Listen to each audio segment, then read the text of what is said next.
He's an ethical vegan, passionate mountaineer, and he's the first person to climb Mount Everest, the highest point on Earth, eating a plant based diet. And he didn't do it just once, he did it twice. And we're going to get into why he did it twice in this interview.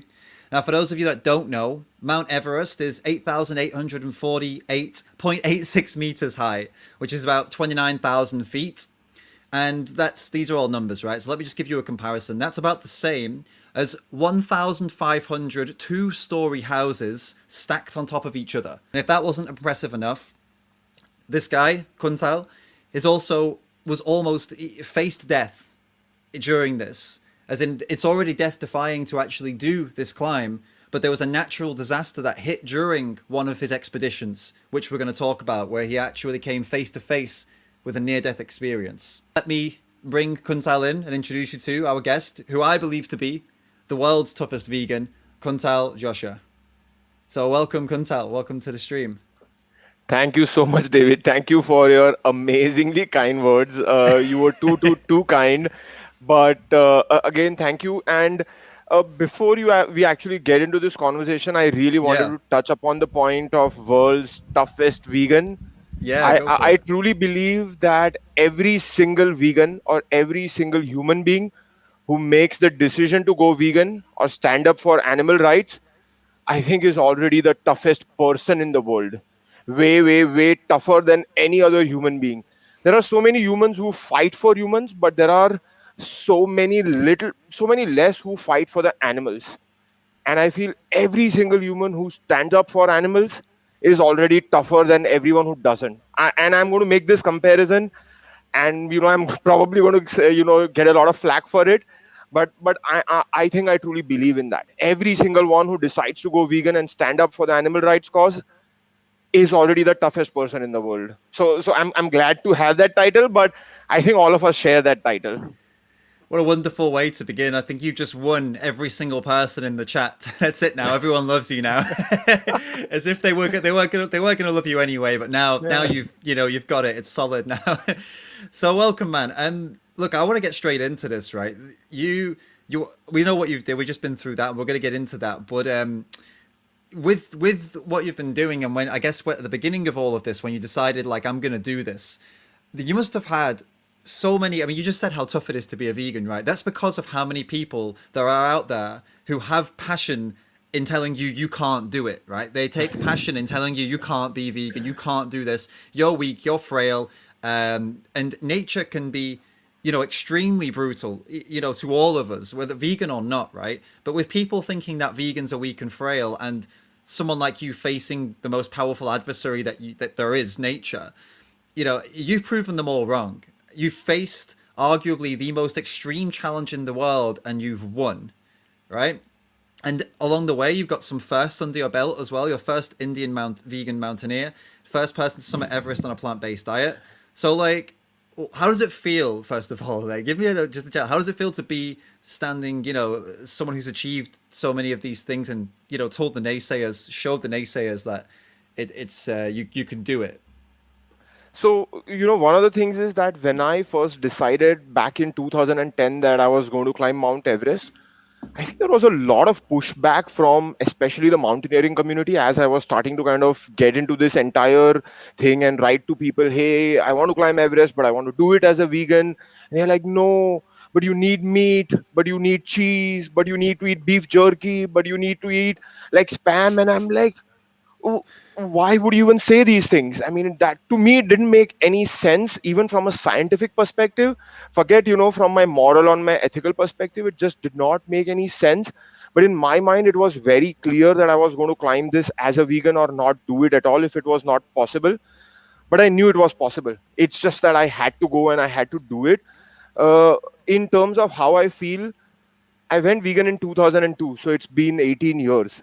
And I think the single biggest regret of my life is that why didn't I go sooner?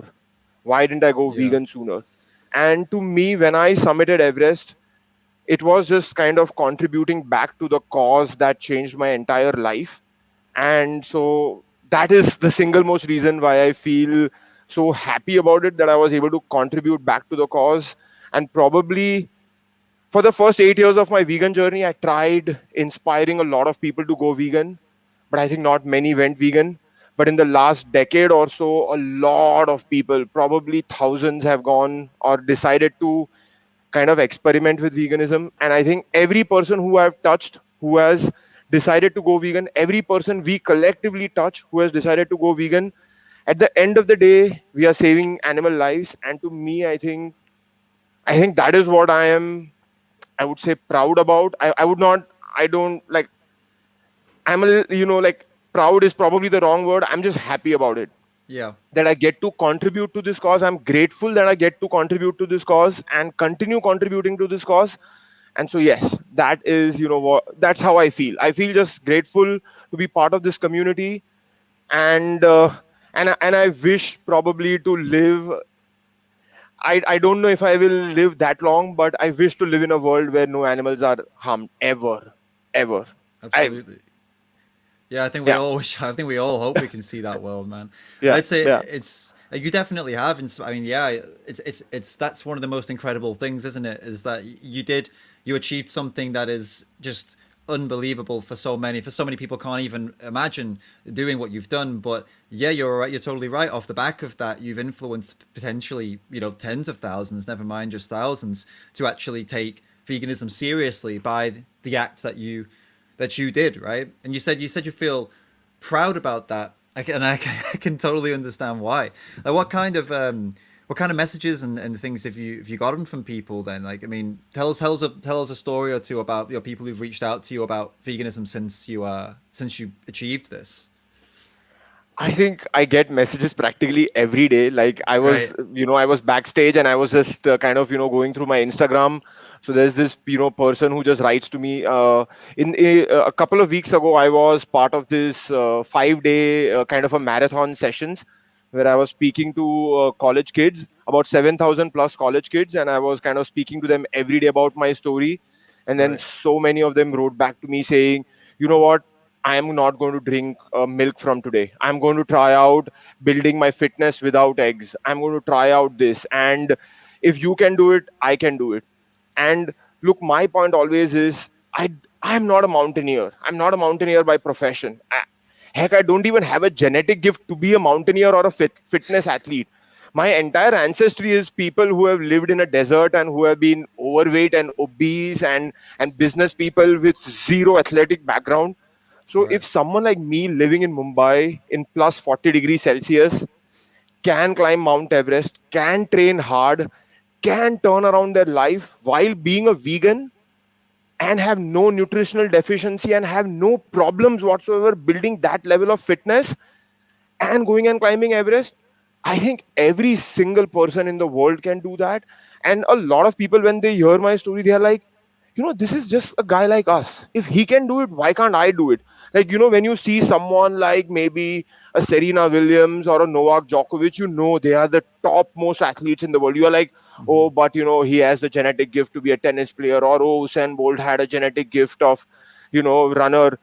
Heck, they have put in thousands of hours in training. So, not trying to say anything about that, Yeah. but people always like it's difficult to connect to someone who's like an elite athlete. But when you see someone just like you, I think it becomes a lot more easier to connect to them. So that's what kind of I get in my inbox a lot, where Yeah. people are just saying, I can do it. If you can do it, I can do it, and I'm going to go on that journey. And that's how it is most of the times. I saw that one of your Facebook posts how somebody had approached you after a speech to say that they expected you to be some kind of, yeah, like you said, a Serena Williams, Usain Bolt. Yeah, like I was just born this way and I was lucky to get these genetics and also like loads of money and just like a really easy life and I was able to get everything I wanted, because like I know these big athletes, all of these big athletes, they definitely worked for it, but they definitely had they had a good foundation to begin with, a lot of these elites, right? Whereas, like you said, for you just average Joe kind of thing, average Right. dude who went and made something very special with his life. Like you said, I agree. It's inspirational, kind of like the everyman kind of thing. It's like, I'm just like you. We can all do this, and it's awesome. And I'm glad you mentioned it because I actually wanted to talk about that. Your kind of humble beginnings in all of this, right? Because you started out, well, not started out, but before you were climbing, I mean, you were a vegan for beforehand, right? And you were a software engineer. you're working a 9 to 5 sedentary job, sat at a desk, um, and then you went from that to climbing the highest mountain on earth. What how does this even happen, man? How did you come to that decision? Sat there as a software engineer to say, okay, I'm gonna do that. Something that not many people can do in the world. Sitting in an office most days. Like, tell us the story of how this came to be. Right, right. And so again, this was completely by chance, like Right. completely by chance. I didn't even think in the wildest dreams. Like, even when people today ask if I would have told you 10 years ago, Kuntal, you would have quit your job and gone and climbed Everest, I would have said, what kind of drugs are you doing, man? Tell me. I mean, it was just simply not in my plan. And look, my wife Dipti and I decided, hey, look, let's just go to Shimla, and it's a hill station in the Himalaya, and Dipti had never seen snow in her life, like ever. And for me, it had been like 20 years that I had seen any snow in my life. So we were like kids. We wanted to Yeah. touch and see snow, and we wanted to enjoy snow. So we're like, let's go to this Himalayan hill station in the winters, and definitely there has to be some snow. So both of us fly and we start our vacation. And for the first 6 days, I remember we were like really miserable through the vacation.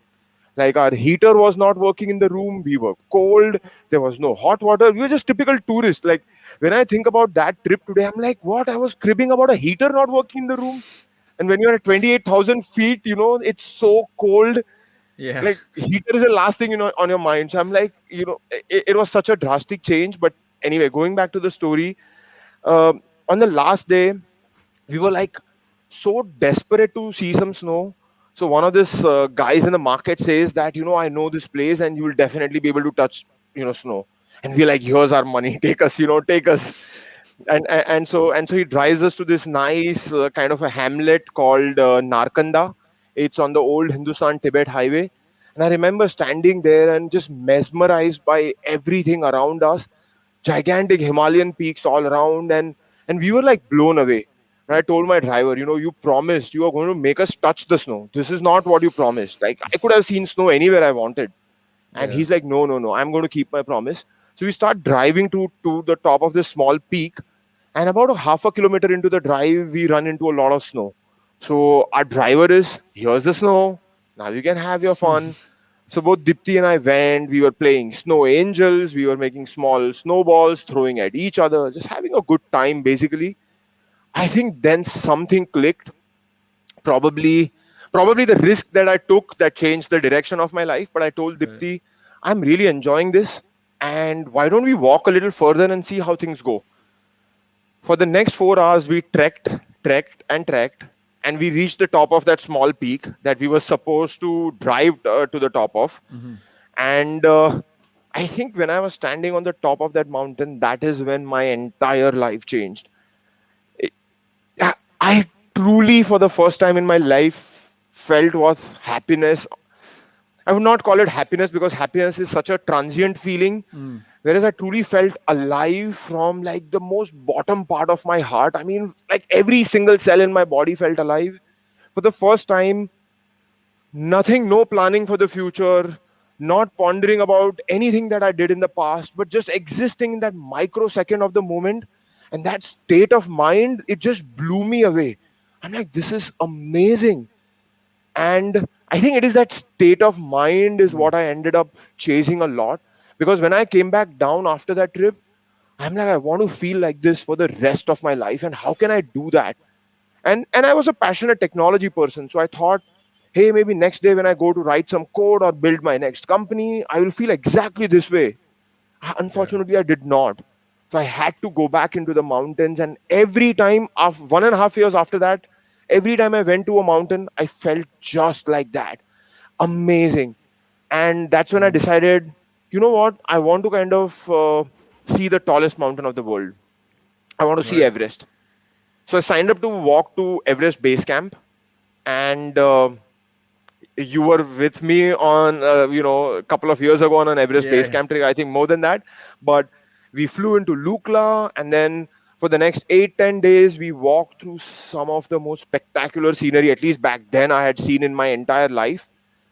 And we were stationed at this place called the Pumori Base Camp. Now we took a slight diversion. We didn't go to Everest base camp because from Everest base camp you really can't see Everest, and it's kind No, of such no, a no. big downer that, oh man, you have made all this effort, gotten to Everest base camp, but you can't even see the mountain. So we thought we have to go to this place where you can get a nice view of Everest all the time. So we Yeah, were at the Pumori base camp in the dining tent, chit chatting, enjoying, having a great time of our life. And there was this Sherpa outside who was kind of, walking with me all the time, and he started shouting my name, and I could like right away recognize his voice. In the mountains, if someone shouting your name in this way, it's like almost always never good. So I yeah, like quickly ran out, and he's like, "Sir, look around and look at Everest." And I'm like, "What happened?" And I looked at Everest. The last rays of sunset were directly falling on Everest. Every other mountain, Lhotse, Noopse, every other mountain around was in the color of grey and blue, but Everest in the middle was burning golden in color, as if someone had lit the entire snow on fire. yeah, When I saw Everest that way, for me, I think it was, I mean, I promised myself, I am going to come back and I am going to stand on top of this mountain one day, and that this is the biggest dream of my life, that this is the biggest challenge of my life, and that I'm going to go on this journey. So it of course started from all that small trip, a vacation, but kind yeah, of yeah. culminated with this trip to Everest base camp where I saw Everest and I said, okay, I'm going to do it now. And then the journey started. Got it. I really identify with the feeling you said when all the problems and all the other things seem to kind of fall away when you're faced with the kind of the might and how big everything is really is compared to you, right? I think that's a big element of it. You're in the city and you're surrounded by people and you got all your little problems and like they are small problems really compared to when you go and stand in the mountains and there's just no one else and there's this expanse of just ground that is just so big. Like these things are so big and they're so much bigger than you, and you're nothing. You're just like a little ant, Right. right? It's Right. just so it really humbles you and makes you feel like, wow, I'm not that important as I think. You know what I mean? And yeah, I know the feeling. I've had that with you when we went to base camp, and I had that also when with Kilimanjaro, which you also climbed, right? You also did Kilimanjaro. I saw that relatively recently. It really is incredible, and you did all of this. So let's go back to the diet side of things because as you said that we said already, you said in the beginning we talked a bit about veganism, but you did this challenge and you did it eating the first time eating a plant-based diet when you first summited the mountain you won the battle against the mountain eating a plant-based diet. So I think what almost like you said earlier, almost every other mountaineer is doing the opposite of that. They're consuming animal products. They're claiming that that's what you need, and they stand by that. And these were these naysayers came from. You said from the mountaineering community, they were telling you that that's what you needed to do. So we know you're a vegan. We know you care about animals, but maybe why don't get into that a little bit deeper and tell us that at this point you're about to set out to do something that was life threatening, but you Right. decided to do it in a way that no one else had ever done it before Right. because of your ethics. So like tell us the decision making process here, right? Of like, right, I want to do it, but I'm going to do it this way. Why that way? Why was that not negotiable for you? Right. So, first of all, it is not negotiable because veganism is the moral foundation and the ethical foundation of my life. Taking another animal's life to pursue my dream, I don't think that is ethical. But even beyond that, I truly believe that every single animal is a sentient and an emotional being, someone who want to live, love as much as we do, and they are here sharing the planet with us, not here for us to use, abuse, and slaughter for whatever we want to do. They're not like shelf objects that, hey, it doesn't matter what we do to them. I think if we don't do this to other human beings, like I remember growing up as a vegetarian, my family always told me, look, there's this cow walking on the street, and then following the cow is this small calf, and they are a family. They are also enjoying their life. And one of the reasons we don't kill and eat a cow is because we also have families, we also have friends. And if we are not killing our friends and family for food, why would we even kill a cow? It's just like us. So that's the kind of mindset I always grew up in. eventually making the connection that vegetarianism is also contributing as much to the cruelty. So the moment I made the connection that vegetarianism and non-vegetarianism both are the same, and there's really no difference there, and the way to go, or at least the bare minimum that we can do for the animals, is to go vegan, I went vegan. It was not like a very difficult choice. I was faced with, two paths. Either I could, say ignorance is bliss and still be, filled with apathy, or I could say I'm going to do something about it. I went vegan, and again, it was super easy. So that is the moral foundation of my life. And so that was non-negotiable at the start of this journey. And it was also backed by a lot of science and logic and everything, because when someone told me that you need to eat meat, I was kind of hearing it as you need to eat protein, because what does meat have essentially? Meat or an animal muscle has protein in it. That's why people are consuming it. People are not consuming animal meat for anything else.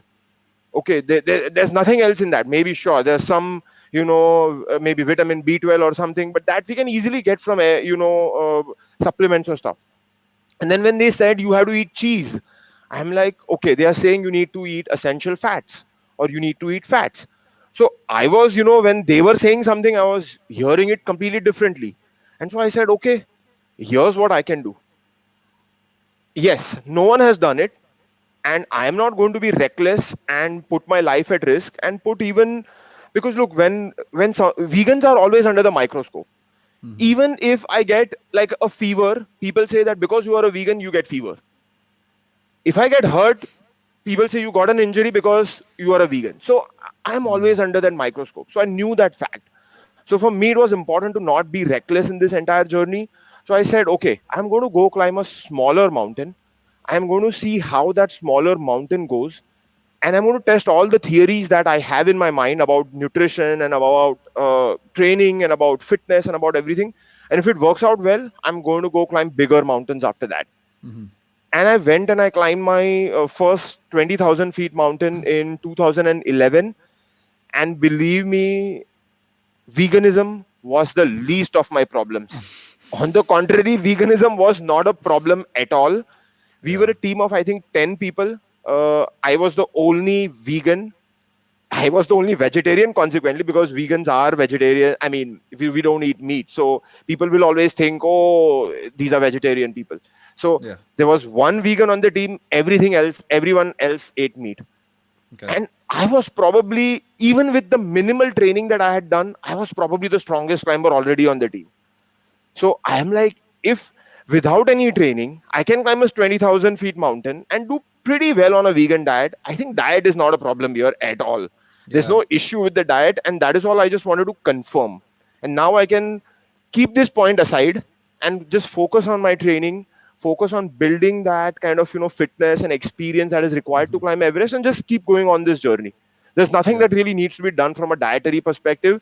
People are just full of shit, basically. They have no clue what they're talking about. Yeah. And so yeah, so that's how I kind of, just went on the journey. So that was kind of the Definitely. decision making process that I went through. Got it. Got it. About what you said about vegans being under the microscope, it's so true. And there was, I saw one of your Facebook posts, and you were pretty pissed off about this. There was I don't remember the name. I'm sorry. I know you knew her, but there was a vegan who unfortunately died whilst trying to summit Everest, and she got altitude sickness, as many people do, and she died of that. It happens to people on Everest, and they were trying to, some news outlets were trying to position it as it's because she was a vegan, and it pissed you off, rightly so. It pissed all of us off. I remember reading it and just, where do these people get the nerve to say something like that? These people who have never even been anywhere near Everest, who don't understand anything about what it means to go and climb a mountain that's that dangerous, as if being vegan had anything to do with it, without any evidence whatsoever. It's not like there was blood samples done or something like that, and yes, it was definitely that. There was no evidence whatsoever, but this is what they do. This is Right. what they do, and it's really sad. And then yeah, as I said, I really appreciated your post on that. I remember that very clearly, and it was a lot of people appreciated it, for sure. And when you were talking about not negotiating, I like, something popped into my head. Something I remember really clearly about our trek, to base camp, when you told people. This was when, I think, actually, tell me if I'm wrong, but I think back then you were not quite as I don't know what the word would be. I think you were a lot softer with people when it came to veganism. I think you were trying to be like you would tell people, but you were definitely you held back a little bit because I've been there as well. We don't want to people to feel uncomfortable and things like. I feel like these days you're less bothered. You're not bothered about that. I feel like you'll just tell people, which is cool. But back then I remember, and one of the ways you put it across to people, I was really impressed with. You told them that if they choose to consume animal products, I remember the team, you say, if you choose to consume animal products on this trek, that's your problem because these animal products are coming from the bottom of the mountain and they take a long time to get up here. So the chances of them having things growing on them and they're going to make you sick are very high. If you want to Right. do that, that's your problem. If you get sick from that, you're on your own. You go back by yourself. And I loved that. I was like, yes, yes, Kuntal, I love this. It was such a great way to tell them without telling them you should be, you guys should be vegan. You were like, well, no, do what you want, but you might end up going home, in a helicopter if this is if you eat something, and if you eat plant-based food, that's not going to happen because Right. we don't get these kinds of problems with plant-based food. So that popped into my head when you were saying, then yeah, No, look. For the last 10 years that I've been going and climbing, every single expedition that I have been part of, someone or the other has gotten diarrhea, someone or the other has gotten some kind of a stomach bug or some infection, and it has almost always been due to them eating infected animal dead body or something. And yeah, every time anyone has had that, I have just said them, please don't eat any animal products, and within days they have improved drastically. The only worst part about this is that once they're good and they continue being a vegan for 3-4 more days, and then they just like, oh no, you know what, I'm just going back to eating animal dead bodies. And yeah. I'm like, man, you just saw, you ate plants, nothing happened with your energy, nothing happened to your performance, you were actually doing good, but there's just some serious amount of conditioning that they just went back to eating all of that shit again. Yeah. What can I say? They it's can't it's help just it. hard. It's yeah, they can't help it. They think that it's such a tough thing to be climbing, and then they think this is going to make them better. It's like, oh, this is already difficult, and not eating the things that I like is even more difficult. So I'll just risk fucking the whole thing up for a taste pleasure. It's yeah, but I guess yeah, it's definitely a tough time to try and get someone to go vegan when they're Right. doing something so difficult. I can definitely understand that. But sticking with food for a second, actually, I'm sure a lot of people are curious about this. What was the food that you okay whenever you're climbing? But let's focus on Everest for now because I think that's the most extreme condition. What was the food then? You talked about protein, getting enough protein, and what were you eating? Look, protein is only required essentially when you are training at the sea level, and Okay. if you are eating a fairly well balanced diet and if you are eating enough, you should be hitting your protein needs as an endurance athlete. Unless you're a bodybuilder and you want to really put on some size and stuff, then your needs are slightly different and you can plan your diet differently. But if you're just someone who's a mountaineer or an ultra runner, Hmm. you really don't have like that kind of crazy protein needs because your diet is already heavy on calories. So if you're eating enough and well balanced and diverse vegan foods, you don't have to even think about it. It's as simple as that. Yeah. But once you are on the mountain, you truly, even including some of the most hardcore ultra runners who are fat adapted and who eat a more fat oriented diet when they are training, even when those people are actually running their events or climbing their mountains, they are depending a lot more on carbohydrates. So anyone who's finally actually going into the sport, may that sport be boxing, may that sport be football, may that sport be mountain climbing, tennis or ultra running or running, everyone's fuel source ends up being carbohydrates. And if you see, some of the best carbohydrate sources in the world are plant based. Actually, only plant based sources provide carbohydrates. I don't think any animal meat or any fat sources provide any carbohydrates. If maybe a little bit, but I don't think so. So Okay. all carbohydrates in the world come from plants, and I just don't see why you should be eating anything other than plants when you are climbing a mountain or running a race. Hmm.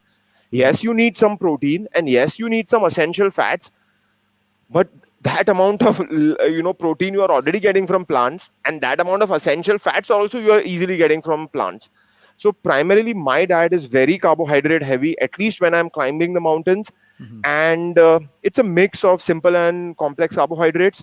I'll try and choose foods that are lesser in fiber, because when I'm on the mountain, I don't want to constantly have issues with my GI system. So I'll choose maybe a more simple carbohydrates, more lesser fiber foods. Processed carbohydrates are also fine for me on the mountain. So when I'm climbing mountains, I'm not thinking, hey, am I eating healthy vegan food? I am like, as long as it's reasonably healthy vegan food, I'm fine with it. Yeah. I'm not like, very, very specific about it. So, and it is not rocket science. Like, you really don't need to eat. Like, I'm not, going to Mars or something that I need to eat, like really specialized food. Okay. It's Okay. Yeah. simple foods. Like, to just give you an example, when I was climbing Lhotse in 2018, both the top pockets of my jacket were filled with a lot of dates and a lot of dried figs. Okay. And Okay. they are some amazing instant energy providers when you are climbing. And then in a bottle, I just had some electrolyte powder mixed with some sugar. That's it. I Right. mean, nothing specialized here. Okay, it's like really simple stuff, and kind of fuels you nicely on your climbing. I read somewhere that I don't know if I read it. I can't remember where I read it. That you were actually smashing the Oreos on one of your Everest on one of your successful Everest attempts. I believe you said you told whoever it was that you were eating lots of Oreos. For example, as to get the to get the carbs, I guess. Look, look, here's what happens when you are at Okay. 20 is 26,000 feet. You are you are having hard time acclimatizing. Your body is just saving oxygen for its brain and for its heart, and it's just cutting all the oxygen to digestive system. Right. So your digestive system is like kind of saying, please don't eat, please don't eat, please stop eating. But at the same time, you know that calories equal to fuel, calories equal to that you are going to be able to walk. So you need to be able to kind of force feed yourself something. Yeah. And the only things that you can force feed yourself are the things that you actually enjoy eating, like Sure. your comfort foods. And so Oreos used to be my comfort foods, and I'm like, you know what, I can easily eat like 40 Oreos in a sitting. So why not, like, one Oreo has 550 calories. If I can even get down 20 Oreos, that's 1,000 calories. Right. That is amazing. Imagine how much healthy vegan food I would have to eat if I have to eat 1,000 calories. It's true. Yeah. Yeah. There's simply no way I could eat that much healthy vegan food. So I think for those specific instances, I would figure out these, highly processed, calorie dense vegan foods. But since then, I have kind of gone off Oreos, because Hmm. I am also kind of getting into, again, this is not about being a purist or something, but Oreos do use palm oil, and I'm trying to Hmm. limit my usage of palm oil as much as possible. Uh, Yeah. That's just fair. Yeah. small steps, just That's small fair. steps, That's as fair. simple as that.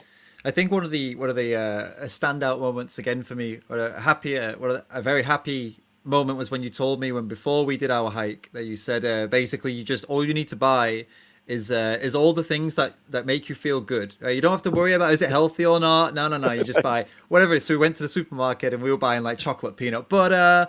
We were buying all these different like snacky things. And no, it was and on the mountain you were telling everybody all the time it was just eat, eat, eat, eat, eat, eat. Whenever you get a chance, eat something. Eat as much as you possibly. And it was that was awesome just to eat whatever we wanted for all that time. And I still lost a shitload of weight even though we were eating so many calories and so much junk food. When we got to the bottom, I'd lost so much muscle. Like I was super like I'm skinny anyway, but I remember like how is this possible? I ate so much, Right. So yeah, you're totally completely, the proof was in the pudding in that sense. I only did base camp and I was eating all that and I lost weight. So, when you're going to as high as Everest and you need to be eating like double, triple that if you want to try and maintain the energy for sure. And Right. with your training then, so like what length of time was the training period from going from 9 to 5 sedentary, software engineer through to beginning your actual trek? Like how long was that period of time of training? I think once I really understood the kind of commitment that is required, and I kind of learned it the hard way. Right, I remember signing up for a mountaineering course, and this was in Chile, in Patagonia, and right. the course was dubbed as the hardest mountaineering course in the world. I said, look, I trek so much in the Western Ghat mountains near Mumbai. I'm fit. I used to think I was fit, and I eat clean and I do all this stuff. You know what? I will finish that course. I went on the course, and it was a 42-day course. I remember on the 15th day, I was sitting and counting. I think I would have easily not died about 40 to 41 times in the last 15 days. Like, I have gotten lucky so many times. Right. Yeah. If I stick around more, my luck is going to run out. Either I'm going to break bones or I'm going to die on this course. I'm simply not fit enough. I totally overestimated my abilities. I totally underestimated the mountain. I need to Yeah. get the F out of here.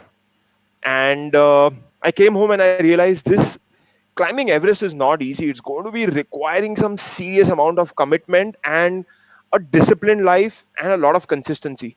And so I would say probably in the last 10 years or so, and I'm going to just combine both my Everest attempts, Sure. but I think in the last 10 years or so, I would have easily spent more than 3,000 plus hours just in my training and getting fit. Wow. Forget the amount of time I spent climbing mountains and all of those things, but just purely from a training perspective here at sea level, I think easily 3,000 plus hours. And I think that the general regime was about 6 days a week with one day off. And it was excruciating. I remember there were days when you just be knackered and you know that next day you have to go and do another trek, and the day Yeah. after you have to go and do another trek. And I think in the beginning it was harder, as my body was adapting to all this workload. But as I started improving and as my diet started changing to kind of match what I was doing, in terms of it became healthier, it became smarter, um, and as my lifestyle changed and everything changed and focus became Everest, I think I was able to sustain that kind of a lifestyle where I was working out 6 days a week, eating well, training hard, going and climbing mountains maybe 2, 3, sometimes 4 months a year. And I was kind of in that life at that point. Sure. And that's when Sure. I got the confidence that I'm now ready to climb Everest. If I can do this much, like I have climbed what, dozen 6,000-meter mountains, I have trained this hard, I have done all these amount of hard work, I'm now ready. I'm now ready to take it up the next level. Got it. And this is the training. Obviously, is was tough, right? And you know, getting that level of fitness was definitely difficult. But that's not why I have called you what I believe to be the world's toughest vegan, actually, because that's honestly, it's impressive, man, and not many people can achieve that. But the reason I think that you're the toughest vegan I know, the toughest vegan in the world potentially, is that what you went through whilst making the attempts to summit this mountain, right? Because it wasn't all smooth sailing. It wasn't just like all the training, ready to go, done it, wicked, finished. It wasn't like that at Right. all. These first two attempts to the mountain didn't go quite as planned. And these two stories are really what made me like, wow, this guy is, the resilience you showed is incredible. So firstly, let's talk about Everest. The first Everest attempt in 2014. The first time you you tried the mountain. So it was a failed attempt. So what actually went wrong in 2014? And tell us about the what happened. Maybe briefly. I know there's probably a lot, so Right. giving you a wide range of things to talk about. But like, yeah, I guess in a nutshell, like what actually happened in 2014 that you had to go home. Look, first of all, you just don't climb. Like, it's not like you walk to the Everest base camp and next day you get to the top of that mountain. You just Right. don't come and you climb Everest. It happens in stages. Yeah. And like stage one is walking to the base camp. Stage two probably takes about 25 to 30 days, where you let your bodies adjust to the various altitudes on the mountain. And then stage three is just waiting for the right weather window, climbing the mountain and getting back down in about 8 days or so. Overall, it takes about 60, probably even a little more than 60 days to climb this mountain. Okay. Um, we had come to the base camp in April 2014, and we were supposed to go train inside the Khumbu icefall. This was April 18th. I very distinctly remember. Unfortunately, two of my bag and one of Norwegian climbers' bags never showed up, which means that Uh, I didn't have crampons, I didn't have boots, I didn't have anything. And our expedition leader said that we are canceling the training. We'll train after 2 or 3 days. I woke up that morning, went into the dining tent, and I quickly realized that one of the single largest accidents to hit Everest had occurred. And more than 17 Sherpa guides had died in that accident. This right. was in exactly the area that we were supposed to be in. and we just didn't go because our bags didn't show up. Wow. And kind of, an ice avalanche. I would not say a typical avalanche, but an ice avalanche. So kind of, imagine big blocks of ice, probably the size of a car, or probably even bigger than a size of car, Yeah. fell from about 1,000 feet. And they just, everyone that was in the path, probably there was, a big chunk of Sherpas, about 17, 18 of them, and they just crushed them to death. Every Wow. single one of them, instant crushing to death. And what happened is that there was a lot of back and forth in the next few days trying to figure out a safer route through the mountain, Hmm. because that section was still dangerous and there was no way anyone could have gone through that section again. Hmm. So we were not able to find a risk free, relatively risk free, considering it's Everest. There cannot be risk free attached to it. Um, we were not able to find a good route through the mountain, and all the climbs were cancelled on the south side of the mountain, Hmm. all the expeditions, and we had to turn around and kind of come home because we didn't have choice. It didn't even Yeah. make sense Yeah. putting your life at risk for No, of course. I mean, for something you know that it is, you're already taking a risk when you're climbing Everest. Now, trying to do something reckless, I don't think it made sense. So Yeah, all of us turned definitely. around, we came Yeah. home. So that's kind of what happened in attempt number one. Yeah, and then just for those that don't know, Sherpas are the local people. They're working as guides, and they are born and raised in the mountains. So for Sherpas to lose their lives on the mountain, it's something extreme must have happened because these people are born in the mountains. They know it like the back of their hands. This is not a common occurrence. So it's tragic that so many lost their lives in such a brutal accident as well. And I can imagine that even if you couldn't find a safe route, there would have been a lot of apprehension as to whether to continue or not. Anyway, I mean that's enough to terrify most people and make them to go home immediately, regardless of whether they could whether it's a safe road or not.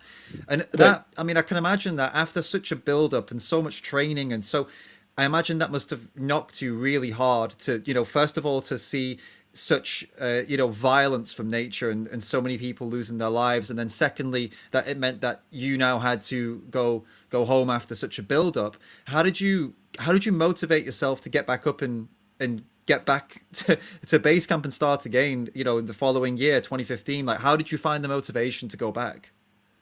Look, my initial reaction when I heard about the accident was a very, very callous one, to be very frank. I said, you know what, people die on the mountain all the time. What the Yeah. heck? Like, my dream was way more important to me than anything else in my life at that point. And then that evening, I remember talking to my lead Sherpa guide who had just missed the accident by about 10 minutes. And Wow. while coming down, he literally had stepped over the dead bodies of his family and friends. And this is a 27-year guy with 11 summits of Mount Everest, one of the toughest human beings that I had known him. Mm. Uh, he was in the dining tent crying like a baby. Wow. And the only thing he said was, "What about my parents? What about my wife? If I had died, who would have taken care of them?" It Yeah. kind of that point hit me, that how human life gets impacted. And to me it was kind of a revelation, because I took a step back and said, I'm so self-absorbed in my dream and so self-absorbed in just getting to the top, that I'm forgetting so many of these things that has actually brought me here. Yeah. So the Yeah. Yeah. mountains have that way played a great mentoring role in my life, always teaching me and kind of showing me the direction. So to me, I came back home saying, I'm alive, I'm grateful to be alive. Uh, and and I still had this dream, and I will get my chance the next year, and that I need Mm. to stay positive, I need to stay focused, and that this dream is not just something that I'm doing for myself, but I am also doing. I had always thought of this dream as, yes, it is a personal and a spiritual journey for me in some sense, but I also always wanted this dream to be something centered around veganism, where I Right. wanted to go and prove to the world that vegans can do it. I mean, I knew vegans can do it, but I just kind of wanted to do it, Yeah. because when Yeah. you do it and show it, it makes far bigger impact. So kind of that was my mindset, and I said, let's stay focused, let's stay positive. Yeah. Just one inconsequential year that I have to wait. uh, but for those 17 Sherpa guides, they lost their lives, their families lost their bread earners, and there was a lot of humanitarian tragedy and loss that happened. So to me, Absolutely. I'm like, Yeah. I can weather this year. I will definitely go back in 2015. Like, I was very clear in my mind. Wow, it's such. I mean, like I said, it's that's one of the things that made me really like, wow, to go back after that, it just it's such resilience. And now let's talk about 2015. So in 2015, you made the second attempt to summit the mountain. And for those of you that are up to date, or were keeping up with the news at that time, watching the news on TV, you'll know about what happened in 2015 in Kathmandu, Nepal. There was a devastating earthquake, absolutely devastating earthquake, killed over 9,000 people. It injured over 22,000 people, and it destroyed over 600,000 buildings and structures. Some of these structures, ancient structures, and destroyed the lives of countless people. You couldn't put a number on how many people's lives were destroyed by this earthquake. And Kuntal, you were at Everest Base Camp when this earthquake hit. It they'll I don't think people really can understand what this would be like, and I think you can definitely explain it. But we can do one better. We have a video from the exact moment this happened. From Kuntal, one of your friends, one of your companions on the hike was videoing, and in this video you find yourselves in the middle of an avalanche, struggling to survive, to breathe. And I've got the video, so I'm going to load that up for you all to watch now, so you can get an idea. Then we'll go to Kuntal for some commentary on this after we've watched this. So, all right, so I hope you can all see that. Let's just double check. Yeah, that's good. All right, let's have a look.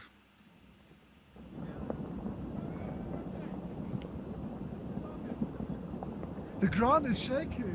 What about if the ground opens up? Shit. Oh! No! Fuck!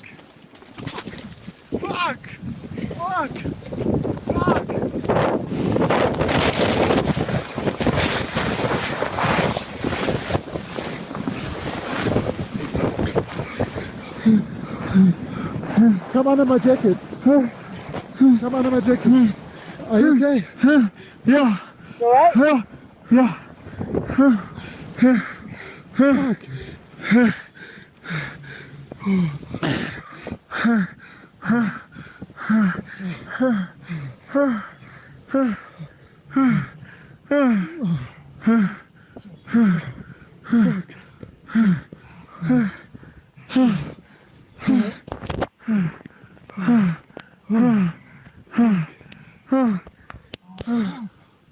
Fuck. Fuck. Scheiße. Fuck, ey. Fuck. Get over the jacket.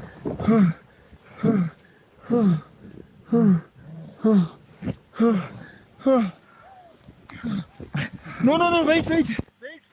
Wait, maybe there's coming more. Yeah. We can back into the tent. I think we can probably pause it there. So that's man, I've watched that a few times, and every time it's just like, oh my god, it never gets easier to watch. It's just every time your heart's like, man, I'm lost for words even now. I can't begin to even imagine the emotions that you were feeling in that moment. Talk us through it, man. Talk us through the thoughts. Were you even thinking at that? Is it possible to think when you're faced with a wall of snow flying down the mountain like that? I mean, talk us through it, man. I mean, if you see the video, we were all, first of all, there was a lot of fog that had been set in at the base camp, so you could see that you could not see any mountains. Now, the earthquake had happened, and just as the earthquake got over, we heard a loud boom, as if a bomb blast had happened somewhere. And we were looking towards the direction of east, that's where Everest was, because we kind of constantly heard the voice coming from east or the noise coming from east. And we were all standing. In the video, you see that all the people are running towards Everest. So I'm standing here and thinking, if the danger is Everest, or if an avalanche is coming from Everest, why would anyone run towards the avalanche? It doesn't make any sense in my mind. And that's where you see, us turning around, and the video kind of turning around, and then you seeing all the people running towards us. I mean, imagine I'm standing, and left of the sky to the right of the sky, the entire sky is filled with this snow and ice, almost like a tsunami coming towards us. It's less than 3 seconds away from us.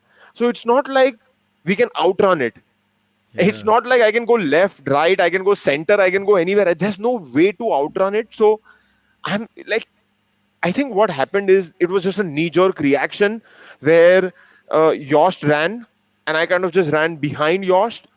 And both of us, along with another Japanese climber named Taro, all three of us went and we hid behind a tent. And in the hindsight, I always think that why did we go behind a tent? It would have never saved it. It was just a plastic tent. How could have it saved us? But Yeah. when something like this, you are faced with something like this, you're not thinking. Like when I saw that big ice wall or that big snow wall, in my mind, it's not like as if I was thinking that I was going to die. I was 100% certain that I was going to die. So to me, I had actually said all my prayers, and I think more than getting scared or more than fearing that entire thing, I was just sad that I'm going to die today and that I wanted to do so many more things in my life and that I won't be able to do it. But again, these are all emotions that I have in the hindsight. Since you asked the question, what was going on in your mind? I think in that moment, all that was going on in my mind is, fuck, I'm going to die. Fuck, I'm going to die. That's Yeah. it. I was not thinking anything else.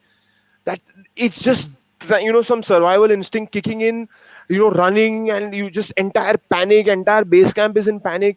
We hid behind the tent, and kind of in my mind, what was the way I was thinking is there's going to be an avalanche that is going to hit us because there's ton of snow and ice coming our way, Yeah. and that within minutes we are going to be submerged under a couple of meters of snow probably. And the way people die in an avalanche is that the snow above them starts quickly freezing and it becomes almost like concrete within about 30 minutes. And Yeah. then you are almost like you are buried alive. You are just never going to be rescued. You'll run out of breath and you'll end up dying. And so in my mind, I thought this is what's going to happen. Like I'm just going to be buried under like a couple of feet, maybe, or maybe even more than that of snow.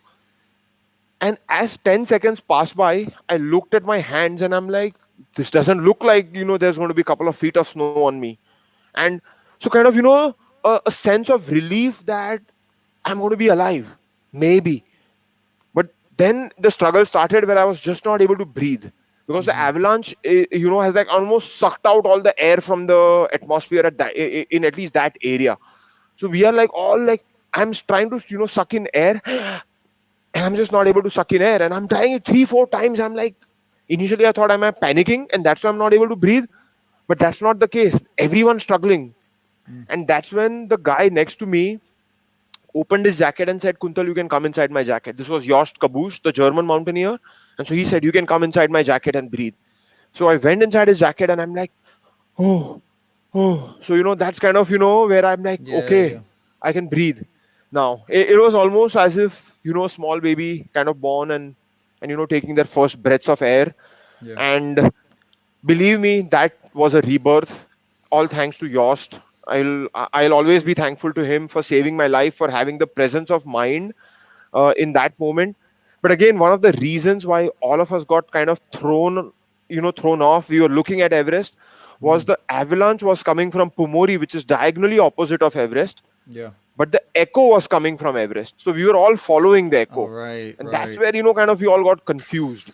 So Man. that is what had happened. And to just give you a sense, a data scientist in Los Angeles did some math of before and after photos on the top of Pumori, on the ridge of Pumori, and the amount of snow and ice that fell from Pumori was almost close to the volume of a football stadium. Oh my So you can God. imagine the amount of snow and ice that fell down and that caused this massive, like a blast. And 21 people died at the base camp and 100 people injured. Injuries that were so gruesome.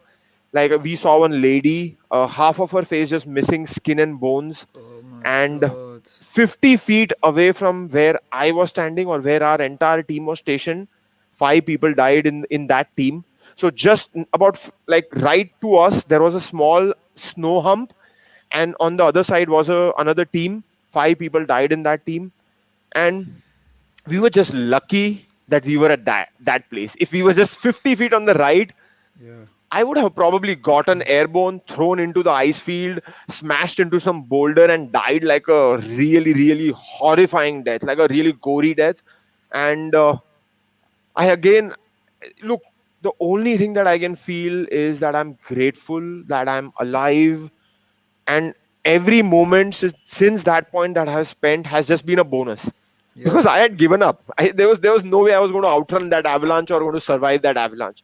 So for me, I was dead back then. But to survive that and miraculously escape even without a scratch on my body, I think every single moment I have lived since then has been a bonus, and I have to work for the animals. That's how kind of now my mentality is. You Right. can't like waste any moments since then at least. So that is kind of what happened at the base camp. That kind of morning. It was about around noon time. Right. So yeah, I mean, you. I mean, we need to put this into perspective here. The first time you made an attempt on the mountain, there was an accident that killed 15 Sherpas, crushed on the ice. A horrible way to die. Well, about as horrible as it gets, right? The second time you go, there is an earthquake that kills 9,000 people at least, and, causes an avalanche which kills people 50 feet away from you, injures people like so gruesomely like that. You come out completely unscathed both times, and this is where it gets me. Where this is where like I had to say that you're the toughest vegan in the world, because after this, you still went back. You still went back after missing death twice, so narrowly missing death the second time. You still wanted to beat the mountain, and it was the following year, right? 2015, yeah, 2016, the right. following year. You didn't even wait for longer than a year to get back and go again. It's just it's a phenomenal testament to the kind of resilience you had. And as you said, you're doing this because you want to prove the point for the animals that a vegan can do this, that it's possible, and it's in your head and you're not giving up. Now at this point, like I think 99% of people, you can tell me in the comments if you agree or disagree. I think 99% of people in your position would have said that's enough. That there's clearly someone's trying to tell me something here. I'm not going back. Third time unlucky it might be. Never mind third time lucky for you. It's the opposite way around, right? And you didn't. You went back and you did it, and you became the first person to summit the mountain eating only a plant-based, not only eating a plant-based diet. I'm so used to saying like eating only a plant-based diet as if not eating one is somehow more superior. It's not, but you are the first person to do it, consuming only plants. So let's take a look at the summit picture from your successful attempt on the mountain. And when let's find where is it? Let me find it for you, make sure I get the right one. It's a nice shot as well. Hold up, sorry about this, I'm just trying to make sure I got the right one. There we go. So this is from the 2016 Yes. attempt, right? This is the successful, and this is you on top, right there. Yes. And as you can see, something I want to point out here is looking at, if you look at the face, you can see how cold it is by how much there's ice actually on your face. There's ice stuck to you all over the place. It's like, it looks phenomenally uncomfortable, by the way. Like for somebody who's just achieved their to life point out dream. Just to point out some funny thing, Yeah, even sure. the stuff coming out of my nose is frozen. The Yeah. boogers and the things flowing. So it was crazy. It is cold up there. Believe me, it's I insanely can cold. imagine, and I was just saying, like, for someone who's just achieved their lifelong dream, you look very much uncomfortable. You look very much like this is not pleasant. Like you're like, we've done it, but like, shit, this is painful. But phenomenal, man, phenomenal to go through all of that and stand there and actually top of the world and do it. Everything that led to that moment, man, the disappointments, the struggles.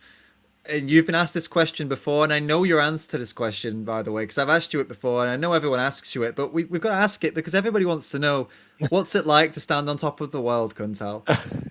But before I say that, I did want to kind of address 2 points. Sure, go for it, man. Yes, 99% people gave up and didn't come in 2016, and I was one of the 1%. So Wow. people the next year, all the Sherpas thought I was mad. When I was walking through the lodges, all the lodge owners knew me because here's the guy who came in 14, he came back in 15, He's now back in 16 again. He's mad. He thinks he can climb Everest, but he's coming every year. And Yeah. just as you pointed out, one guy, to try and dissuade me, said, Kuntal, in 2014 you went and 17 died. Kuntal, you went in 2015 and 21 died. Because you are going to that mountain, people are dying on that mountain. You need to stop going and people will stop dying on that mountain. Yeah, that's the kind of stuff I was Wow. hearing. Yeah. People trying to dissuade me. I mean, I'm like, what? Are you even hearing what you are saying? How are people dying connected to me in any way? This doesn't make any sense. Anyway, to me, I think I have to again, kind of repeat. It was my dream. It was my baby, Yeah. and having a bonus life meant that I had to live my life fully, and I had to go kind of pursue my dream with way more passion and way more vigor. And again, the cause attached was super important to me. So all the combination, I knew I had the momentum on my side.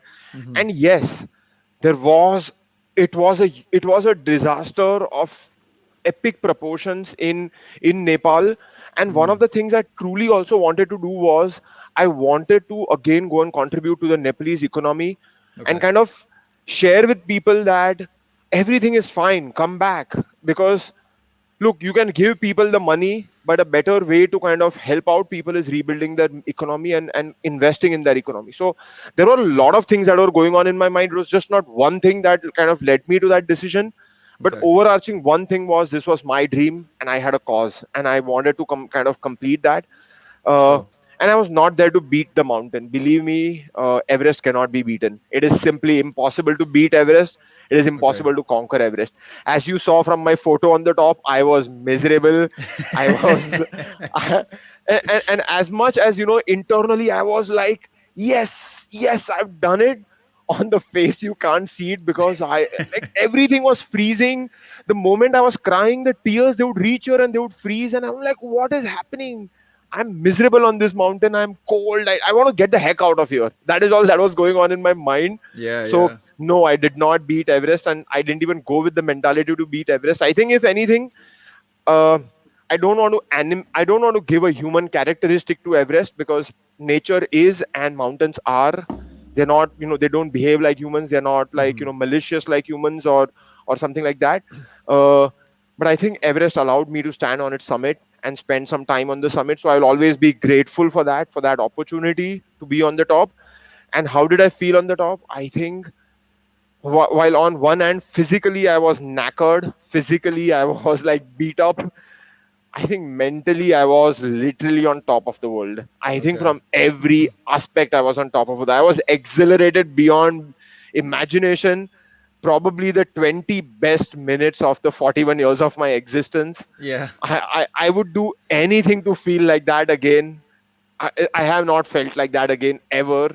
Probably the closest that has been is birth of my daughter, but I think those 20 minutes were the most amazing 20 minutes of my life.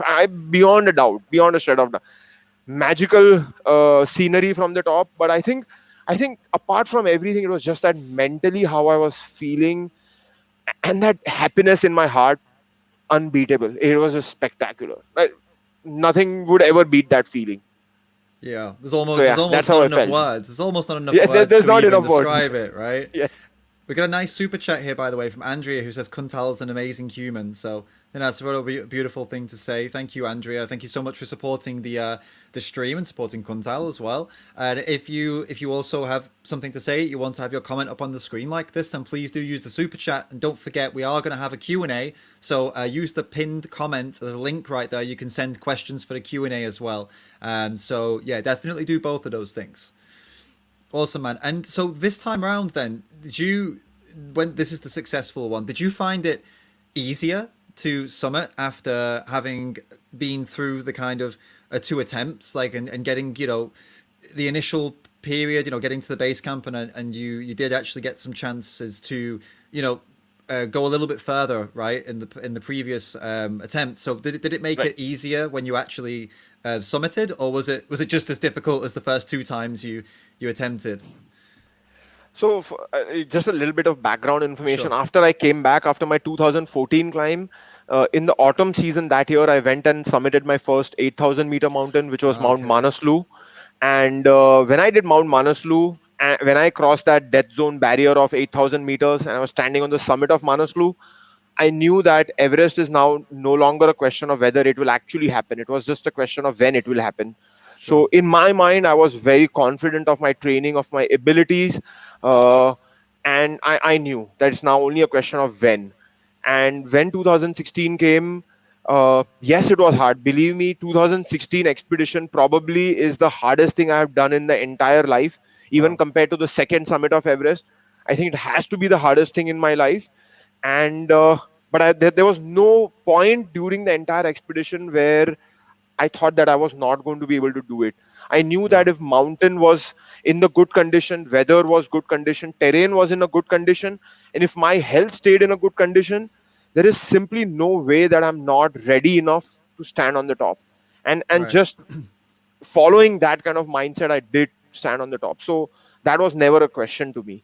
Yeah, yeah, it does get very just driven this time. That this is it. We can do it. It's open. Yes. We've got the chance now. There's nothing that's stopping us. We're going. You know. Now I want to talk about. You mentioned there the second summit. Now this is again the tragedies that you went through are also the huge part of the reason why I call you the toughest vegan in the world, the toughest vegan I know at least, right? But now this next part is just so it really adds to that. Now, when you first did the first summit, you were consuming a plant-based diet, right? But there were Right. no ethical there's no ethical equipment at that point. Like there were no non-vegan equipment for summiting a mountain like Everest at that point, in the sense of like the jacket, the whole body suit, the boots, and all the gloves. These things didn't exist, and this was something that you were aware of, obviously. And then those things became available.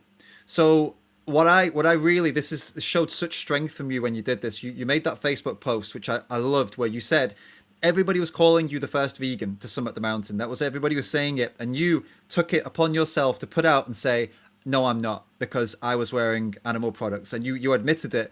And doing that, that's about one of the most strongest things I think I've seen anyone do, because so many vegans were holding you up and like, look, this is the guy, and so many anti-vegans and naysayers were like proven wrong, and you said actually no, and you gave these guys potential ammunition, and it was disappointing for the vegans, and you did it because it was the right thing to do to set the record straight. But you didn't stop there. You actually got the equipment. It was made right at that around that time, the fully vegan equipment, and you went back to do it again to prove Right. that you can do it as a 100% vegan. It's just Right. phenomenal. What a story, man. What a story, seriously. And not only was it's already, potentially deadly, you were wearing equipment that had never been tested in that kind of extreme ever. So you were doubly kind of threatening your life with doing Everest again, right? Challenging Right. the mountain again, and doing it in a way that no one had ever done it with equipment that no one had ever tested. That phenomenal. I don't even know what I want you to say about that. I just wanted to put that to you as like it's phenomenal. It's so impressive. Right. So just again to give some background, in 2013, 2014, and 2015, all three back-to-back years, I started writing to some of the major gear manufacturers of the world, like North Face, Mountain Hardware, RAB, and all of these amazing gear manufacturers. And I started kind of, reaching out to them on Facebook saying, hey, can you build this one-piece suit for me, but without down feathers? And just for the, for the audience, there's this piece of equipment known as the one-piece suit. This equipment is made from the red color jacket that I was wearing on the summit. It's made from feathers of slaughtered geese, unfortunately. And that is the most crucial kind of piece of equipment that is kind of helps you stay warm and helps you keep alive on top of Everest. Without that, it's simply not possible to climb Everest. So I started writing out to these manufacturers, asking them to make an animal-free alternative for me. Every year they would say no, no. The technology is not there. Financially, it's not viable to just build for one human being, and lots and lots of excuses essentially. 2016 came. I was going to have a chance, and I had already bought a suit for the earlier attempt. I had like kind of this was probably one of the worst decisions that I have made in my veganism, but I had made that decision. I already had a suit. And I said, I'm going to go climb the mountain and at least prove the point that plant-based diets work. Okay. Yes, my suit was going to be not vegan, but 90% of my gear was already vegan, including my boots. So I just wanted to clarify, my boots were vegan back then. Okay. It was just mostly my suit and the mittens that I was wearing that were not vegan. So these two pieces were not vegan. I submitted, and after that, yes, sure, people called me the first vegan in the world, and for a while, even I was calling myself the first vegan in the world. And there are multiple aspects to this. To me, when someone says that I'm the first vegan in the world, I get a lot of publicity. When I get a lot of publicity, I get to talk about things that I'm passionate about, which is number one, veganism. So that was Yeah. super important to me. Other climbers were not doing that as simple as possible. I wanted to do that. So, yes, first vegan in the world. Initially, I took that fine. I am the first vegan in the world. Eventually, I realized every time I stood on the stage, every time I did something, someone said first vegan in the world, it kind of started just biting my conscience. Yeah. And over a period of time, I started losing my sleep, and I knew I'm not the first vegan in the world. And if I let it go here, and if I don't try harder, then I'm kind of, not being true to myself, and I'm not true to my own ethics and my morals and stuff that I hold myself up to. Forget about everyone else. I don't care about what people think about me. That is not something that bothers me anyway. But what do I think about myself? I think that was important to me. And that's when I started, like, writing back to all the gear manufacturers. I said, Yeah. hey, can you build this suit for me? Can you build this piece of equipment for me? And I started facing a lot of failure again until Save the Duck, which is an Italian brand. In July of 2017, they wrote to me, the chief marketing officer wrote to me, hey, Kuntal, we are really interested in your project and we would love to build a suit for you in collaboration. So from July 2017 until April of 2018, me and Save the Duck's chief designer Sylvia, both of us kind of started collaborating, started exchanging ideas, started working on this new product. And in April 2018, when I was climbing Lhotse, which is the fourth tallest mountain in the world, it's right next to Everest. So it's almost the height of Everest, 1,000 feet lower. When I was at the base camp, a helicopter flew in and with a big box. And I opened it, and there it was, the first ever animal free suit of the world. And I like Yeah. right away wrote back to Sylvia, and I'm like, this is so cool. We finally have the product. So I wore the suit, and I decided that I'm going to test it on Lhotse. And I had with me my down suit. Look, I had already purchased a non-vegan product. It was with me. If Yeah. I throw away, I mean, it's already, I mean, it's already there. So I thought maybe, I will take it with me. And the suit arrived in time. So I decided I'm going to abandon the down suit. This is no longer required. I gave it to one of the Sherpa guides and I said, you can now use this suit for your climbs further. And I wore the Save the Duck suit. And as you rightly pointed out, but this suit had never been tested in difficult conditions before.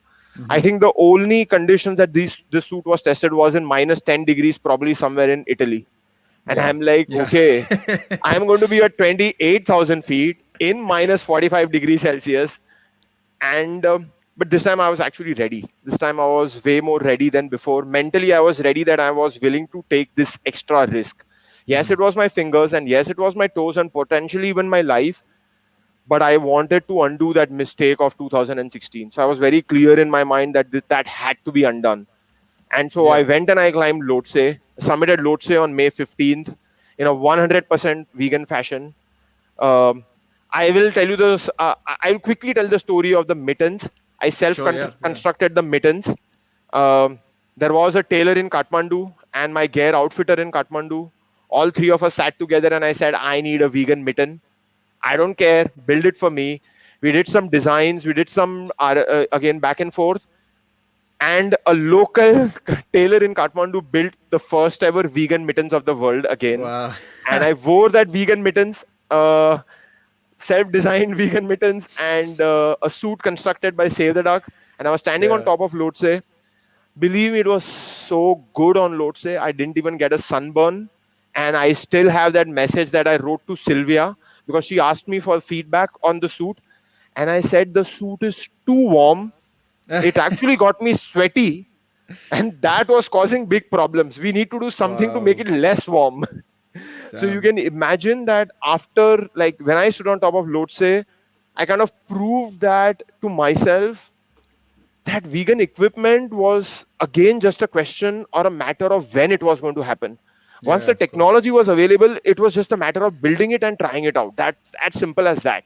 So once those things were available in place, I tested them, and look, I'm a guy living in Mumbai plus 40 degrees Celsius. It's not like I have some genetics of a white climber living somewhere in coming from a colder region. I Hmm. don't have that genetics of beating cold. So if Yeah, I sure. could be warm in that suit, I'm pretty sure every single climber climbing Everest from now on is going to be warm in that suit, like 100% warm in that suit. So that was very clear in my mind. Yeah. And Yeah. that's what kind of led me to making a decision that now it is time to climb Everest and actually finish the dream of completing 100% vegan expedition.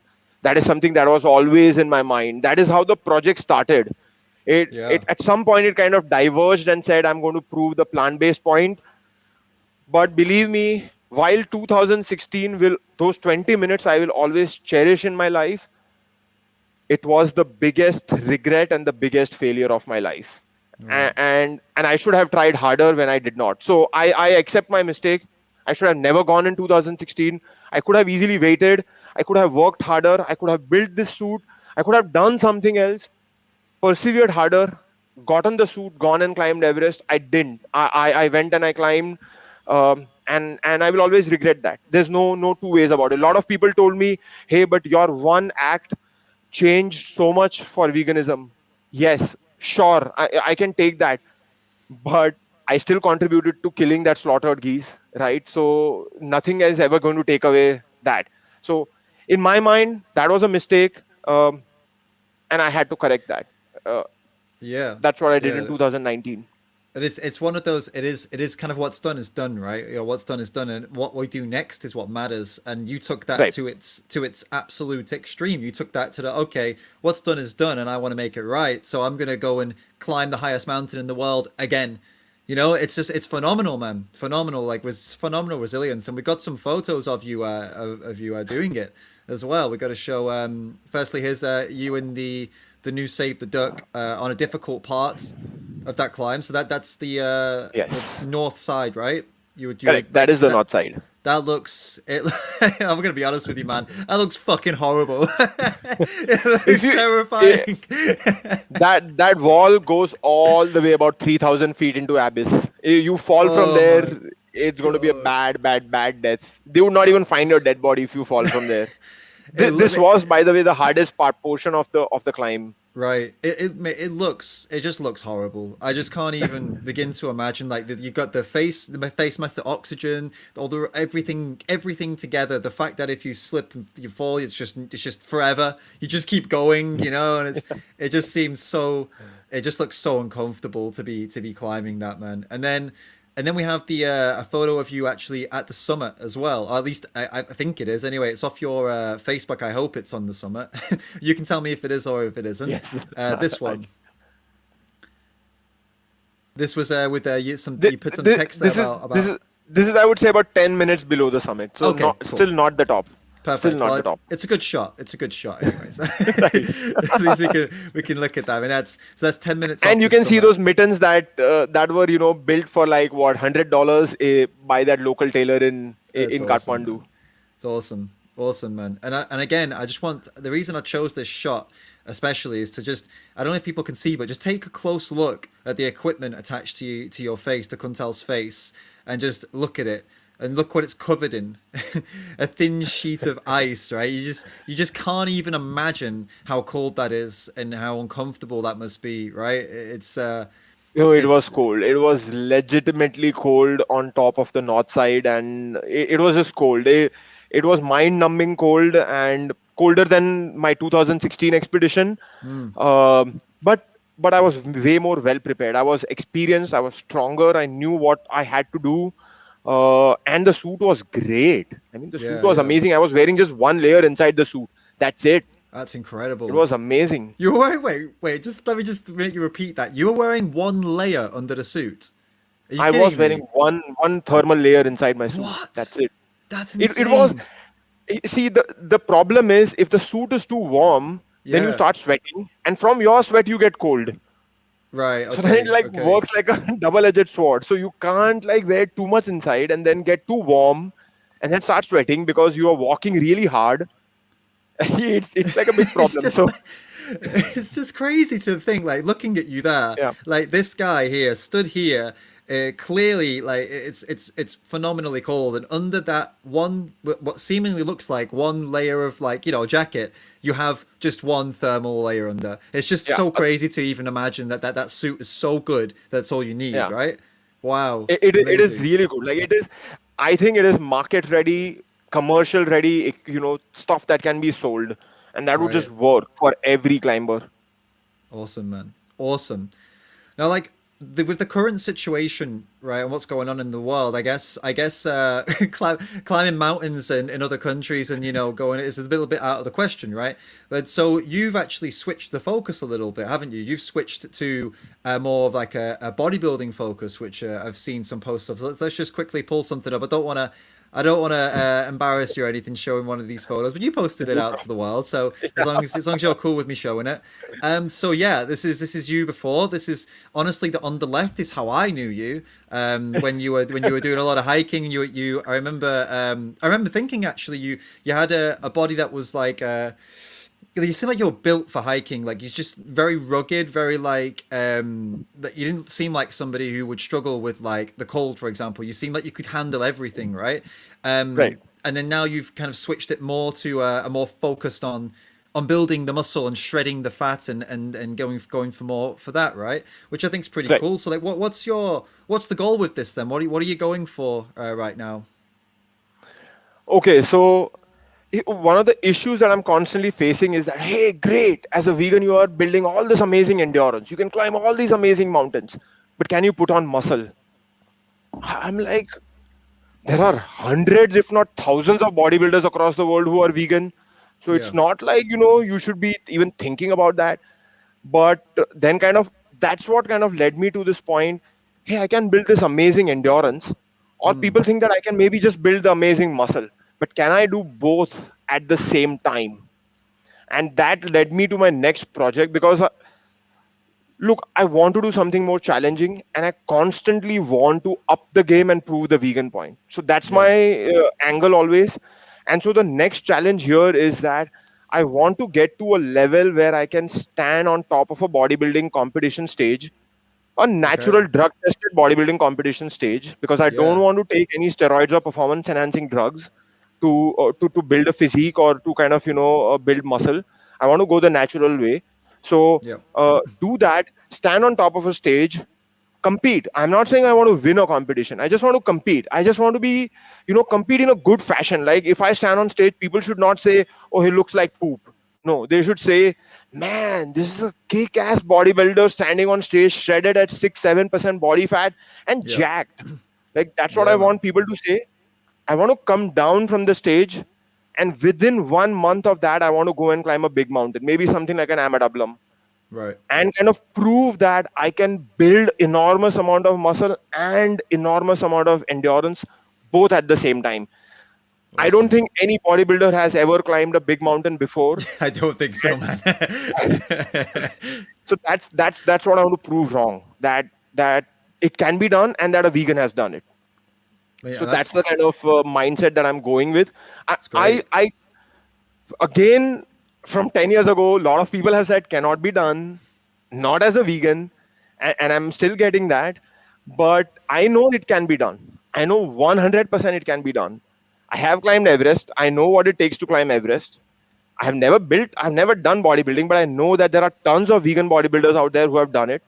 Yeah. It's just kind of bridging the gap between two extremes of sports, and that's kind of what I'm on the path on, and I know Yep. it can be done. So I just want to go on this journey probably for the next 2 years and do it and prove my point.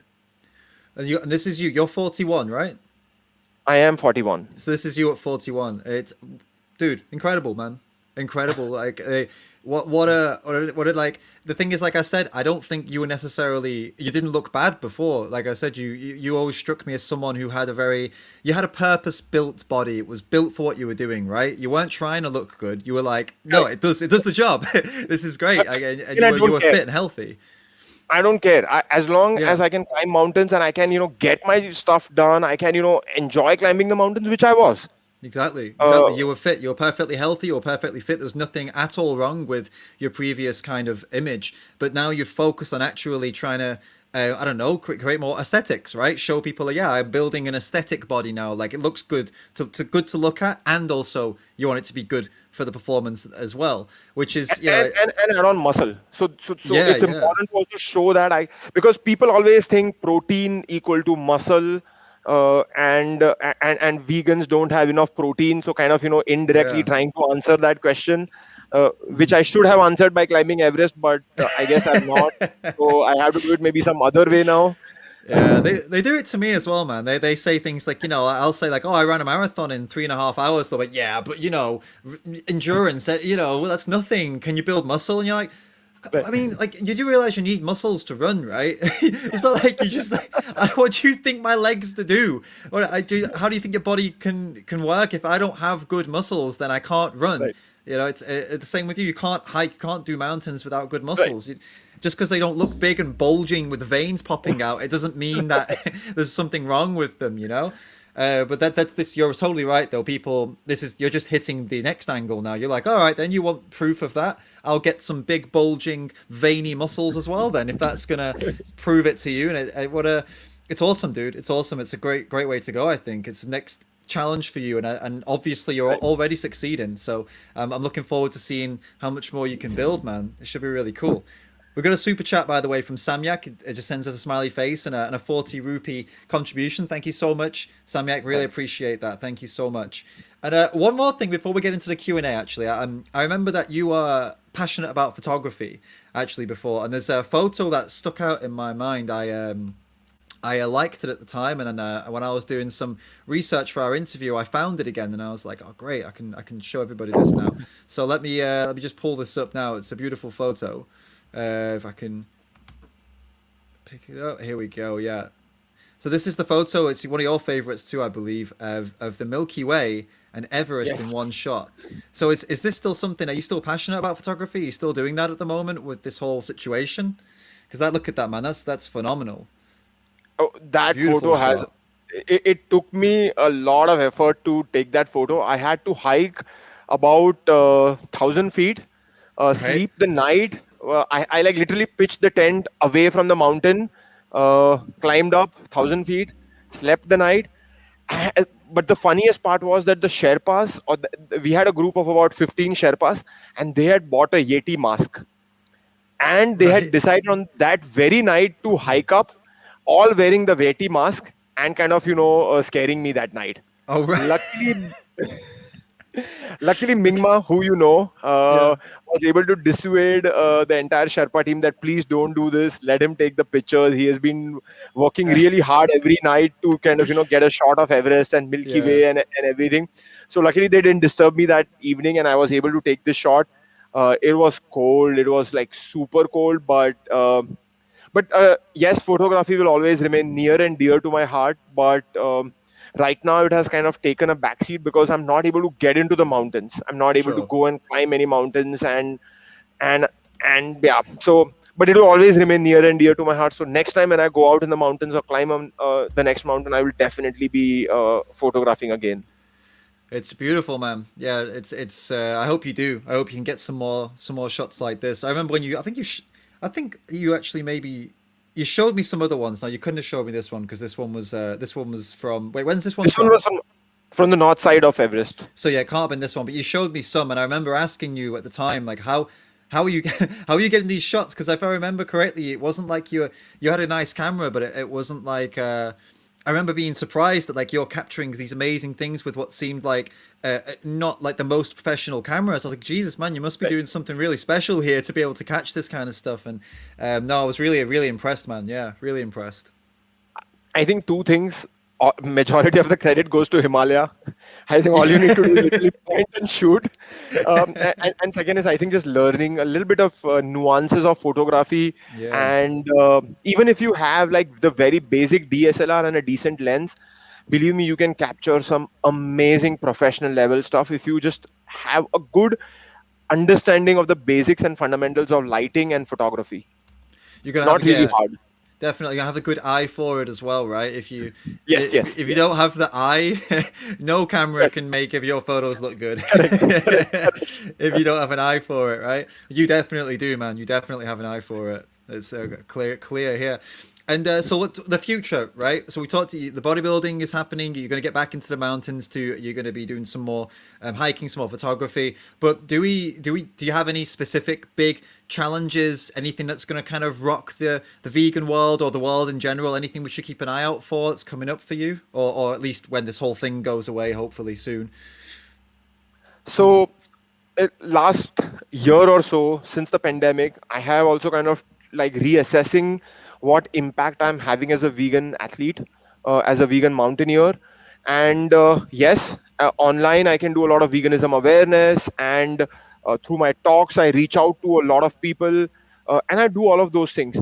But I want to have a much widespread impact, and I want to inspire a lot more people to possibly go vegan or try out vegan. And so in that, I'm working on a startup idea Okay. where I want to come out with vegan nutrition products, products that would not just work for athletes or fitness people, but it would work for everyone. And that's something that, and I want to take on the whey protein market. And I Yeah. want to take on like whey big time, because whey, people think that whey is the gold standard. And I truly think that plant-based protein powders or plant-based protein is the way to go, even if you want to build muscle or even if you have general health, for everything.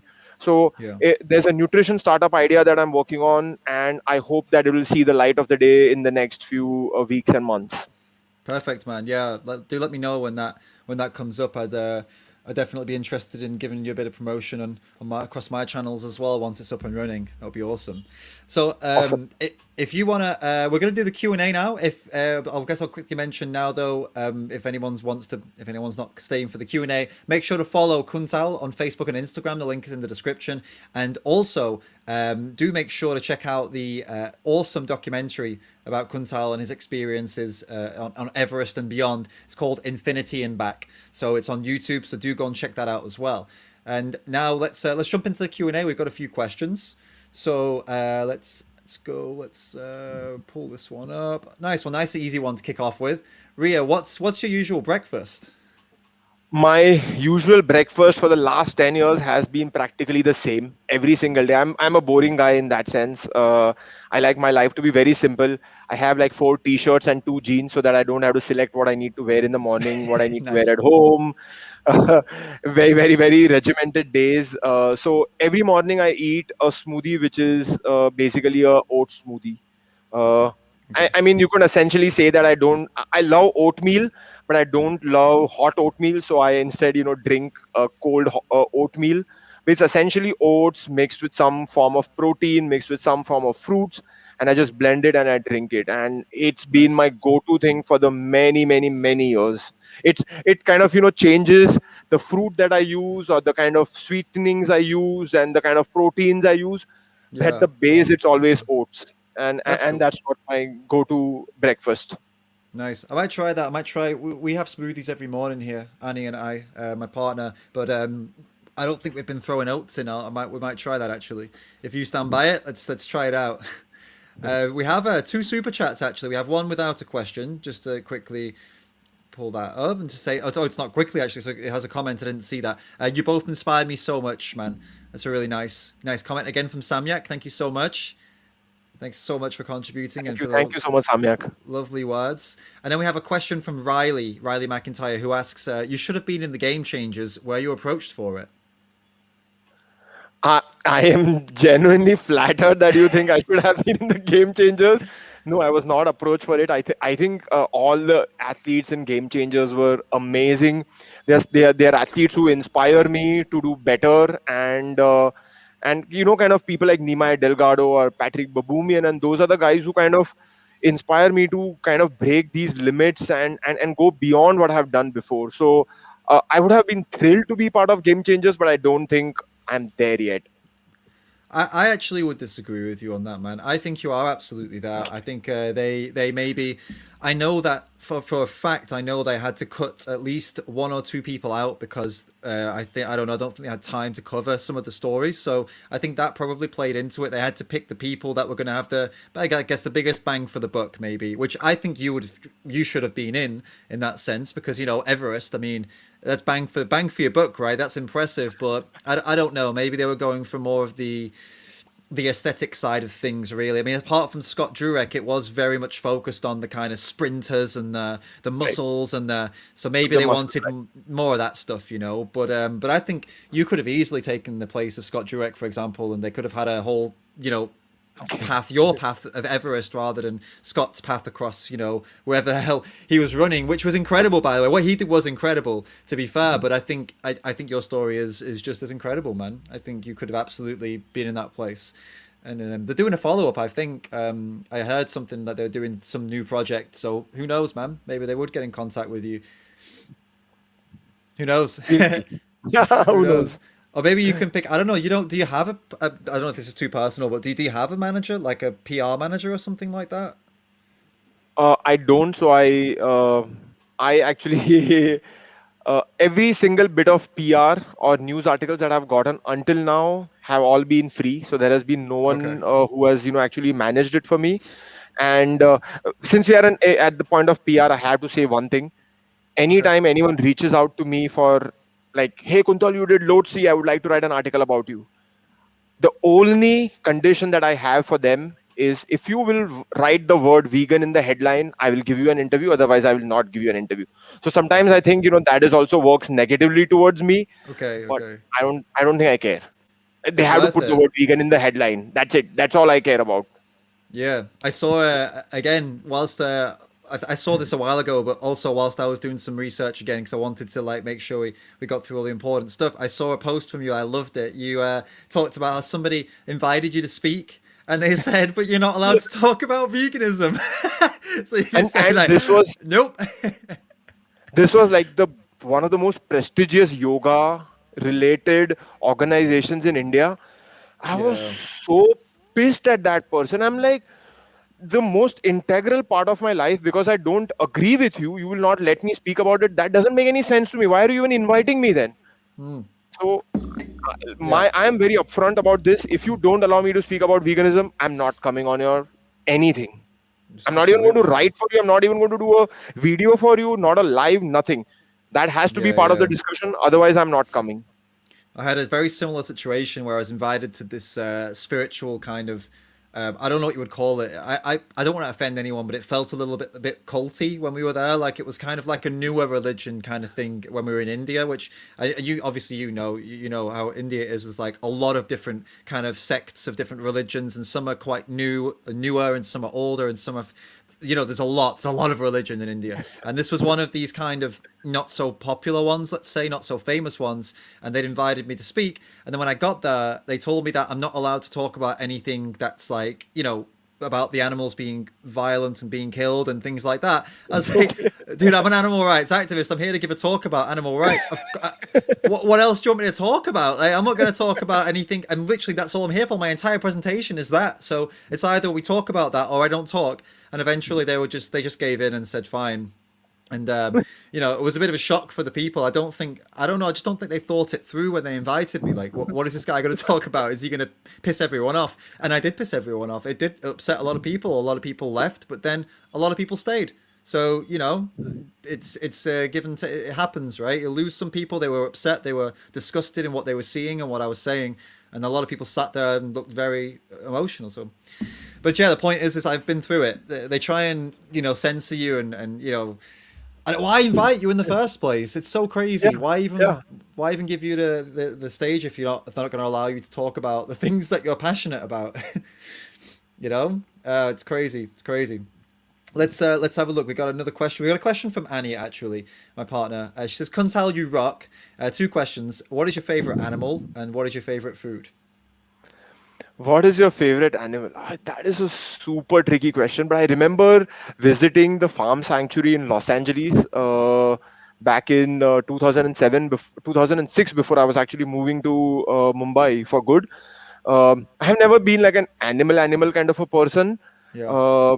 And living in Los Angeles, of course, it's a dog country, so you are always running into a lot of dogs. But I remember being at the farm sanctuary and remember petting a pig, and it was an absolutely mind-boggling experience. I had Yeah. so much, there was so much warmth, and people like kind of, there's always this stereotype that pigs are dirty animals, and It's they're yeah. always in the garbage and everything. But it was completely like a breaking of all the stereotypes, and I so enjoyed my experience. And then I was like playing with the turkeys, and I think every single person who eats animals really need to just visit a farm sanctuary. I think it will be such a life-changing experience for them. I'm pretty sure they would stop eating animals. I'm Yeah. 100% sure they would stop eating animals. You would just see the individual characters of all these animals, and how they kind of interact with you, and how they are like so much like us. So while I think I'll answer the question with a pig. I really, Yeah. Yeah. really, kind of, enjoyed that moment. Again, I don't have really a lot of interactions with animals in that sense. Hmm. Um, but pig would be my answer. And what is my favorite food? I think that is such a hard one. Uh, Uh, but if in terms of my favorite comfort food, I think it has to be like a nice vegan burger with French fries, like sweet potato fries, and like a nice mayo, like a vegan mayo. I think yeah. that would be amazing. Yeah. I would Yeah. have said some Indian food, but I think it would be that. Like, what comes to my mind when I saw favorite food, like I'm Mm. already salivating, but like the vegan heaven burger that I Yeah. used to Yeah. eat in Kathmandu all the time, like morning, afternoon, and evening. I would like three times I would just go and eat the same thing. But like a Yeah. good Yeah, vegan man. burger would be so amazing. Yeah. Definitely for people. Well, I guess everybody doesn't know what we're talking about. There is a there is a place, a restaurant in Kathmandu called the French Bakery, and the owner, his name's Buddha, and he is passionate about making vegan food. He's not a vegan, although we really tried, right? We really tried to make him make the menu Literally vegan, tried. but he just wouldn't do it. He said he's got too many customers who want the non-vegan food, and anyway, that's his whole separate story. But he's got a vegan menu, and is one of the only places. Well, it was for a long time one of the only places doing vegan food. Now there's loads of them there, but Right. he remains one of the best, if not the best, for the vegan burger that you just mentioned, the vegan heaven burger. So if you ever find yourself in Kathmandu and you want to go and try and convince a restaurant owner to go fully vegan, then go to the French Bakery and buy his vegan burger and try and talk him into it, like I did every single time I went there. I was back there. I think I sent you a photo when we were back there. We were in India doing work, and then we had to leave India for the visa stuff. So we went to Kathmandu and we went and visited him, and he really helped us out. Actually, I don't know if I told you this story. It's way off topic, but it's only 2 minutes. So we had a problem with a money situation. I think we lost a card, or we lost access to our bank account, and we were absolutely screwed. And Buddha was the only person. Obviously, it's Kathmandu. I don't know anyone, so I asked Right. him for the craziest favor. I was like, I know you don't know me so well. I know I've only been at your restaurant a few times with Kuntal, but is there any way that you can help us with money and we'll get it straight back to you? And he helped us. He lent us like a lot of money because we needed to pay for rent. We needed to loads of things we had to do. We had to get flights sorted, and he let us borrow it, and we paid him back. I Wow. just phenomenal. What a lovely guy. And yeah, just a side note, I just wanted to just do a quick little appreciation of Buddha at French Bakery in Kathmandu. What a lovely man. Lovely man. Helped us out. Man, good memories though. Good memories of that Yeah. place, hey? It was like one of our first meals together, wasn't it? Yeah, One of the it was. first meetings with the team. So we got some more questions. Actually, funnily enough, again sticking within my kind of immediate, my immediate family and friends. It's my brother who asked a question, which I didn't expect. I didn't even know he was watching. So my brother Michael has asked a question for Kuntal. Did you change anything in your training between attempts, and what part of your training was most beneficial? Yes, so I did change training between the attempts. Leading up to the 2016 climb, I focused a lot more on including high intensity interval training in as part of my training regime. Um, but I also realized that recovering from high intensity workouts was getting harder and harder for me, and they were also not very joint friendly workouts. So I ended up injuring my knee in 2017 during a climb where I had a torn meniscus in my right knee, and I still have that, unfortunately. And I had also ended up spraining my ankle. So a lot of these injuries kind of uh, made me think that I need to take a different approach at training for Everest. And I started shifting towards adding more strength training to my regime, and also started adding different style of cardio, slightly lower intensity cardio but longer duration cardio. So those were slight changes, subtle change. I would not say subtle, I think they were really really impactful changes, because now as I move more into kind of bodybuilding, that strength training kind of background is now helping me a lot better. And constantly working out a lot more in aerobic zone is also helping me now, because I want to lose fat, I want to shed fat. And when you work out in more in aerobic zone, it's kind of, the fat burning zone, so it kind of helps me a lot more. So those were the changes. And what part of my training was the most beneficial? I have to say building superior cardiovascular endurance was, I think, the most crucial aspect of succeeding on Everest. Yes, strength training is also important, because if you have a disbalance, like if you don't have enough muscle but your cardio is superior to your muscle, there will always be an imbalance in your body and you will struggle with that. But I would always kind of focus a lot more on cardio endurance if I am doing something like Everest.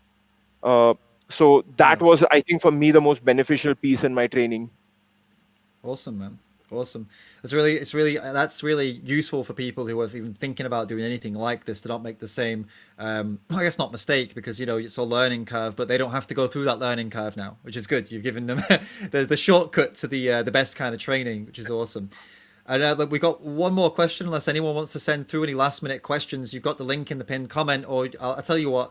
For now, because we're at the end, you don't have to use the link. You can just put them in the chat if you have any questions, because I'm just going to keep an eye on it. And if we have any last minute, then we'll include them. And if not, we'll go with this one as the final question. All right. So you're under pressure now. If you've got a question, now's the time. Nikki's asking. Many vegans have issues with their families not supporting them, and you're a vegan and you've been risking your life to climb mountains. What do they think of that, and do they think veganism is bad too? So I guess the question is like, lots of people, lots of families have issues with veganism in general, but you're also doing these things as a vegan. Is your family even more worried, or I guess are they supportive of you being a vegan and doing these things? Like, how do they feel about it? I think once my family saw how good a climber I was, and I was constantly demonstrating to them that I'm a risk averse climber, and that I'm a strong climber, and I'm a reliable climber. Once they saw that, I don't think there was ever a thing where they thought veganism is making me weak, or I don't think they ever thought in that aspect. My wife is a vegan. She has been one for the last 5 years, and we had our daughter 1 year, 3 months ago. And my wife went through an entirely vegan pregnancy, and our daughter was born vegan. She's even till today she's a vegan, and we hope to kind of grow her and guide her in a vegan environment. Of course, once she's an adult, she will have to make her own decision, but we will grow her and give her all the vegan values that we can, compassion and ethics and everything. But look, what happened with me in terms of my family situation was that earlier they used to all kind of force me that why are you a vegan, you should eat a little bit of, hey, what about a little bit of ghee, hey, what about a little bit of paneer, what about a little bit of milk here and there, what's the problem with that? When Yeah. they saw that I am not the one forcing them to go vegan, but they are the ones forcing me to go vegetarian, once they realized that fact, I think since that day they have respected my choice, because they understood that I'm not respecting their choice, because I cannot respect anyone's cruel choices, right? That is not I don't have the right word. I'm not respecting their choice, but I also know that I cannot like force them to do something else. Yeah. So Yeah. I'm not like, on their head saying go vegan, go vegan, go vegan. They realize that they are the ones telling me go vegetarian, go vegetarian, go vegetarian. So they Yeah. kind of started respecting my vegan choice, and since then, I know that early on when I used to go to dinner or something at their place, they would always call me and say, "Hey Kuntal, what do you need to eat?" Um, and over a period of time, they have realized that it's not so hard actually. Like they thought that veganism is something, from Mars or something, Yeah. whereas majority of Indian diet is already vegan by default. Like people eat, bread, like roti, sabji, dal, and rice, and if you just remove the dairy products out of that, that's already vegan by default. There's nothing drastic that you Exactly. have to do to eat vegan in India.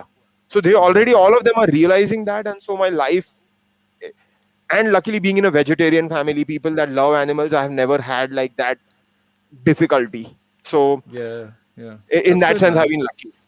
I get what you mean about the whole. It's not like you don't respect their decision to abuse animals. You don't respect that they're doing this, but at the same time, I think a lot of people find themselves in this. It's a paradox. It's like I don't respect it, but I have to. I kind of have to allow it, even though like every part of me would rather stop you, and I don't respect it. Right. And I think it's like it's horrible. It's everything wrong with it's so disgusting. But then you kind of find yourself, yeah, for the sake of your mental health, for the sake of your ability to go out and actually reach out to other people who may listen, you kind of have to at times leave the family fight where it is, and save your energy, because if your family and your home life is a mess, then you're not going to change anyone Yep. else, are Yep. you? Yep. You need to have a good foundation. So I think a lot of people really struggle with that, and we could do a whole live stream of literally just about family, I think. But so we'll nip that one on just at that point. And we have another question, but I guess we did touch on this, but I don't think we specified whether on the activism side of things. So Paradigm Shift Music's asking, what are your plans for future activism in your veganism? So we talked about your future plans, any big things we should look for, but what about specifically like activism? Because the nutrition company you want to put together, that's something, and that is a form of activism for sure, and that's like a future kind of business plan. I guess let's be specific. Do you have any interviews coming up? Do you have any, I don't know, video, any new documentaries, or is there anything we should know about in that side of things coming up? So nothing from that sense as yet, but to just answer that question, my Yeah. activism is through my climbs and is through all my athletic pursuits, and trying to talk about it on my social media all the time. Trying to, Right. like as I said, that recently I did 85 colleges, 7,000 plus students. I did vegan talks to them on like 5 days back to back. So I am open to collaboration with every single vegan organization in this world, every single organization that wants to do something in the animal rights field. I'm 100% open, and I always, anytime someone asks me, hey, here's something to do with veganism, my answer is always yes. Awesome. So that's my form of activism. I'm not someone who stands on the street with a placard in my hand. Uh, that's something that is not my style. My style is Yeah. veganism through inspiration, and that's where I found my Everest. It's my biggest Everest, my most symbolic Everest of my life, and that's what I hope to continue doing in future. Perfect, man. Perfect. You say you're not one for standing on the street doing activism, but I remember we did it just that once. We did it Yes, just that once yes, with the yes, just that once, the Cube of Truth. We did a Cube of Truth with laptops at yes. where was it? Where was it, man? Namchi Bazaar. Namchi Bazaar, which is one of the places on the way to Everest Base Camp, and it's relatively high up. It's like it's not.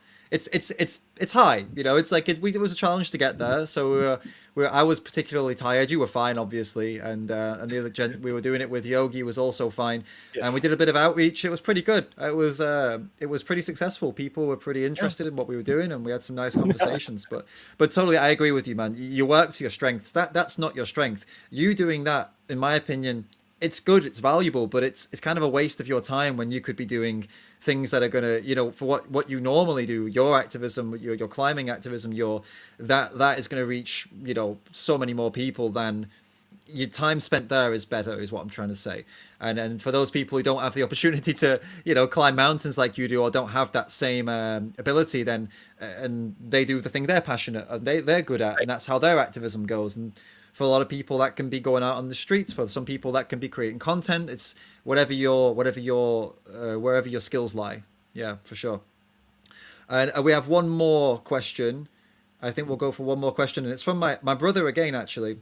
Which is, I think this is the first time he's actually watched one of my streams all the way through. So this is good, man. You must have really inspired him. He's asking, it's a good question, actually. If your daughter was to want to climb Everest, would you encourage her or advise against it due to the dangers? I have thought about that. I Yeah. have no idea what my daughter is going to do, but I'm pretty sure she's going to, kind of grow up in an environment full of fitness, full of people climbing mountains, people going to the gym and lifting iron.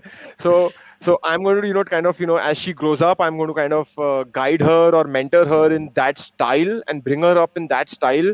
And if eventually she decides and says, "Hey, Dad, I want to climb Everest," I hope she says that, because that way I can go climb Everest with her and I can go climbing Yeah. again. Because right now, like I have promised my wife that I'm not going to climb 8,000-meter mountains in my life again. Okay. But imagine if my daughter comes and tells me, "Dad, I want to climb Everest." I'm like, that is a great way to say that, okay, both of us are going to do it together. So I'm waiting for that to happen. I'm desperately waiting for that to happen. But if your wife asks, you'll say, no, no, I mean, I really don't want to. But I mean, if she wants to, then, I mean, I've got to go. I've got to help, haven't Yes, I've I? I got mean, to what kind of father would I be if I didn't go? Like, oh, well, better get going. Bye. That's go. Yeah. awesome, man. Awesome answer. Cool, man. Well, thank you. This has been amazing. And the comments, I don't know if you've seen them, but people are really happy, really enjoyed this. People are saying you're very inspirational. And someone said they hope to see you in the second Game Changers, and I do too, man. I think your voice has always been one of that's been full of inspiration and like hope and really good energy, man. And I really do hope you get a bigger platform in the next, in the future to talk more about these things on a global level, because I think you really deserve it. And I hope hope somebody sees this interview and maybe kickstarts that. But you never know who's watching. I saw Yes. Yes. there's a big social media influencer Hench Herbivore was here earlier. Maybe he's got some connections. He can hook something. Who knows, man? But the point is that you're putting yourself out in the world more and more, and I really hope it comes around and picks you up and puts you out even further, man. I really hope to see that. Yes, thank you so much, David. Really, really enjoyed my time chatting with you, and some good, refreshing some memories of our walk and eating some Yeah. nice burgers, vegan burgers. So Awesome, man. Do you have any closing comments you'd like to make for anybody watching? One more thing you'd like to say? uh, I think, again, like kind of summarizing what we spoke about, Sure. if I can do it, like I used to be 110 kilos back in 2010. Zero genetic gift, software engineer, living in 40 degrees Celsius all year long. If I can train hard, if I can work my ass off, do it all on a vegan lifestyle, and go and climb Everest and do bodybuilding, it proves beyond doubt that i- everything we hear about veganism, nutrition myths, they are all myths. That is all garbage. That is all shit. Keep it on the side. If you are someone who loves animals, who's compassionate towards animals, you have no excuse not to be a vegan. It is super easy in today's times. And whatever Everest you have in your life, I'm 100% sure can be achieved on a vegan lifestyle without having any animal to suffer or die. I truly believe in that. Absolutely, man. Thank you. Amazing closing comment. Thank you. If you just want to, if you've got a few minutes, if you want to wait in the backstage for a few minutes, I'll do a quick kind of sign off, and then we'll have a quick chat. Perfect. Is that all right? Perfect. Cool, man. Perfect. Sounds good. Thank you so much. Oh, Thank you. thank you. Bye. Cool. All right, guys. Thank you, everybody, for joining. This was, wow, amazing. Really enjoyed that. It was great to catch up. As you might have already told, me and Kuntal, we hiked together, so we do know each other. And it was really nice to catch up here. And if you want to follow Kuntal, you can. As I said, the links to his social media are in the description. Also, make sure to check out his documentary. It's on his YouTube. If you just type in "Infinity and Back," it pops up. So I believe it's only 20 minutes. So it's not like a, it's a quick little documentary, and it's really, really nice, really inspirational, really well made. So do make sure to check that out. If you enjoy these streams, if you enjoy my work, then do be sure to join the team, the Patreon team. Link is in the description for that, and also in the pinned comment. You can join and contribute to my work so that I can keep doing more of it, so I can keep on getting amazing people like Kuntal onto the stream, onto the channel, and we can we can meet more and more people like this and keep on doing this full time. But I can only do it with your help. So if you enjoy these chats, if you enjoy these streams, then join the Patreon team. And obviously, aside from that, before you go, like and comment as well down below the video. Let me know what you thought. Thank you all so much. I'll see you all in the next video.